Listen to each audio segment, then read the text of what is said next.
Ese wifuza ko umukunzi wawe yareka kugutebya bikabije? Ni ryari gutebya birenze umurongo? Bamwe mu bahanga mu mitekerereze ya muntu bemera ko gutebya ari igikoresho gikomeye mu kubaka umubano mwiza. Iyo abantu bishimiye umubano wabo, barushaho gutebya no gukina mu biganiro byabo.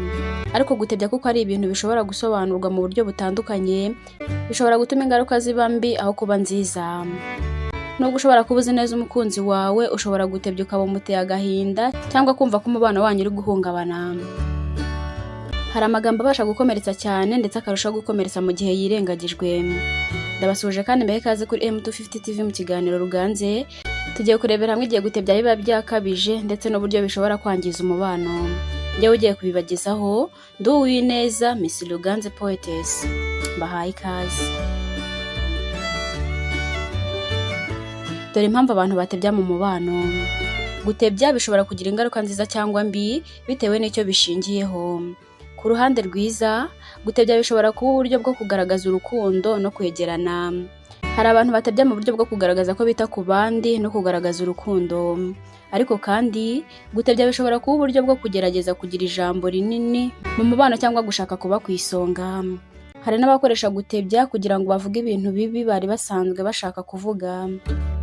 Dore izindi mpamvu zituma abantu batebya ni izi ngizi. Kugira ngo bagire ibyo bavuga mu biganiro bisa n'ibyabuze icyerekezo. Kugira ngo batavugwaho cyangwa ngo berekane intege nke zabo. Gutanga ubutumwa bubi ariko bagashaka kubuhisha inyuma yo gutebya. Guhisha amagambo yo gukomeretsa cyangwa guhohotera mu buryo bw'amagambo. Hari ubwo gutebya kuba kwari kugamije neza ariko bikagenda bihinduka ibintu bibabaza. Rimwe na rimwe, umuntu ashobora kuba atazi ingaruka z'amagambo ye ku mukunzi we. Kubera iyo mpamvu, ni ngombwa gutanga umwanya wo kuganira ku byiyumviro byawe no gusobanurira umukunzi wawe uko wumva gutebya kwe. Gukumira gutebya kubabaza mu mubano. Buri wese afite ibice by'ubuzima bwe bikomeye atifuza ko bibamo gutebya. Iyo umukunzi wawe akweretse ko atishimiye ko umutebyaho, gira uruhare mu kumva ibyiyumviro bye kandi umusabe imbabazi. Kuvuga ngo ntugakabye cyangwa wowe ntiwumva urwenya, bishobora gusa nko kwirengagiza ahubwo bigatuma ibintu birushaho kuba bibi. Dore inama zagufasha gutuma gutebya kwawe kuba kwiza. Iya mbere, gerageza gutebya ukoresheje amagambo agaragaza impano nziza z'umukunzi wawe. Urugero, ushobora kuvuga ngo Marie ni intangarugero mu gutegura ibintu neza. Ndakeka no mu rugo rw'abaturanyi yahasanga ibikwiye guhinduka. Inama ya kabiri, tebya gusa ku bintu umukunzi wawe ashobora gusangira nawe urwenya. Reba niba gutebya kwawe kumushimisha aho kumubabaza. Inama ya gatatu, irinde gutebya ku miterere ye, imiterere y'umubiri we cyangwa ubundi busembwa wumva afite. Inama ya kane, irinde gutebya cyane kuko bishobora gutuma umukunzi wawe yumva nkaho umufata nkaho ari umuntu wo gukinirwaho aho kuba umuntu wo kubana nawe mu kuri. Inama ya gatanu, menya ko gutebya bishobora gutera akababaro no gushyamirana aho umwe ahora ashaka gukubita hejuru y'undi mu gutebya. Gutebya mu buryo burimo urukundo no guha umwanya ibyiza by'umukunzi wawe bishobora guteza imbere umubano. Ariko nanone, niba utizeye ko ibyo uvuga biba bikwiriye, ganira n'umukunzi wawe umenye uko abyumva. Dore uburyo bwo guhangana no gutebya kubabaza. Niba gutebya biguteye ikibazo cyangwa bikaba bibangamira umubano wawe, hari uburyo wakemura iki kibazo. Uburyo bwa mbere ni uguhita ubigaragaza. Vuga ako kanya ko ibyo avuze bikubabaje. Uburyo bwa kabiri ni ukuba inyangamugayo. Niba umukunzi wawe agitera urwenya rutakunyuze, mubwira ati ibyo umbwiye birambangamiye. Uburyo bwa gatatu ni ukuba wumvikana neza. Niba umukunzi wawe akoze urwenya rukubabaje, mubwire uti ndagusabye ntuzongere kubivuga. Uburyo bwa kane ni ukubaza impamvu. Mubaza uti kuki wabivuze cyangwa wari ugamije kumbabaza. Uburyo bwa gatanu ni ugushyiraho gahunda. Niba gutebya kubabaje gukunda kuba mu bandi bantu, mubanze muganire ku cyo mukwiye gukora mu gihe bibaye. Niba umukunzi wawe akomeje gutebya mu buryo bugutera ikibazo kandi utabyishimiye, ni ngombwa ko muganira ku kibazo. Ibiganiro nk'ibi bishobora kuba bitoroshye, ariko ni ingenzi mu gutuma mwiyumvanamo no gukomeza umubano wanyu.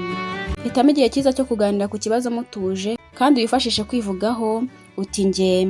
Urugero, iyo bivuze kuntera kubabara aho kuvuga ngo uhora ubivuga ku bushake. Mu gihe gutebya gukabije bigaragaza ikibazo cyimbitse mu mubano wanyu, Ni byiza kuganira n'inzobere mu mibanire nk'umujyanama w'abashakanye. Gutandukanya gutebya n'ihohoterwa rishingiye ku magambo. Hari igihe abantu bavuga amagambo ababaza hanyuma bakavuga ngo naringize ngo ntebye. Hari igihe abantu bavuga amagambo ababaza hanyuma bakavuga ngo naringize ngo ntebye. Ibi bishobora kuba uburyo bwo kugerageza kwihunza ingaruka z'ibyo bavuze. Dore ibimenyetso by'uko gutebya kwabaye ihohoterwa rishingiye ku magambo. Ikimenyetso cya mbere ni ugukoresha amagambo y'agasuzuguro cyangwa kugutamaza. Ikimenyetso cya kabiri ni ukuvuga amagambo akugaya cyangwa guca intege mu izina ryo gutebya. Ikimenyetso cya gatatu ni ugutebya ugashinjwa ikintu ukibonamo inenge. Ikimenyetso cya kane, gutebya byabaye uburyo bwo kugutera ipfunwe mu ruhame. Naho ikimenyetso cya gatanu ni ukuvuga amagambo mabi hanyuma umuntu akavuga ati naringize ngo ntebye. Ikintu cy'ingenzi ni ukumenya gutandukanya gutebya kuzana ibyishimo no gutebya gutera ibikomere. Niba umukunzi wawe ataguhaye umwanya wo kugaragaza ko ibyo avuze bikubabaje, cyangwa niba arushaho gutebya no kugusuzugura nyuma yo kubiganiraho, ibi bishobora kuba ikimenyetso cy'uko hari ikibazo gikomeye mu mubano wanyu. Umwanzuro: gutebya mu mubano bishobora kuba uburyo bwo kwerekana urukundo cyangwa guhuza neza, ariko nanone bishobora kuba inzira yo gutera umubano ibibazo no kubabaza uwo muri kumwe. Niba urwenya rwinshi rwaratangiye kuba ikibazo, ni ngombwa kuganira n'umukunzi wawe. Ibiganiro nk'ibi bishobora gutuma umubano wanyu urushaho gukomera, ndetse bigufasha kwirinda ibibazo byimbitse byavamo kwangirika k'umubano wanyu. Iki ni ikiganiro Ruganze. Niba wagikunze kora like, kora kandi subscribe niba utari wayikora, kugira ngo ujye ubana natwe mu biganiro byacu bya buri munsi ndetse bikugereho mu ba mbere aribwo tukibishyiraho. Dusangiza abandi kugira ngo twaguke. Ndakwibutsa ko tubahuza n'inzobere mu by'ubuzima bwo mu mutwe ndetse n'imibanire uba ukeneye kuvugana nazo, therapists. Ikiganiro Ruganze cyo nakagaruka. Njye mwabanye nk'ibisanzwe, ndi Uwineza Miss Ruganze Poetess. Ndabashimiye.